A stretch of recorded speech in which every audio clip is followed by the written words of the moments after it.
மலரு சொல்றாங்க பாக்யராஜ் கிட்ட, தங்கராசு அண்ணன் தான் மதிய வேலையில இருந்து தூக்க வச்சிருக்காரு.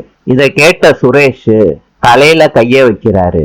மதி கிட்ட சுரேஷ் கேக்குறாரு, நிஜமாலே உன் வேலை போனதுக்கு மாமா தான் காரணமா? மதி கேக்குறாங்க, இந்த விஷயம் உங்களுக்கு தெரிஞ்சிருச்சுல்ல, நீங்க என்ன பண்ண போறீங்க? மதி சுரேஷ் கிட்ட சொல்றாங்க, வேலைக்கு ரெடி ஆகிட்டு இருக்கேன். சுரேஷ் அவங்க அம்மா அப்பா கிட்ட சொல்றாரு, மதிக்கு இன்டர்வியூ இருக்கு, நான் அவளை டிராப் பண்ணிட்டு வேலைக்கு போறேம்மா. மலரு கேக்குறாங்க, என்ன சுரேஷ் கூட தான் போறியா மதி? ஆமான்னு சொல்லிட்டு மதி சுரேஷ் வண்டியில ஏறி உட்கார்றாங்க. மலரு கிட்ட மகாலட்சுமி கேக்குறாங்க, ரெண்டு பேரும் ஒன்னா சேர்ந்துட்டாங்களா? நாளை சந்திப்போம்.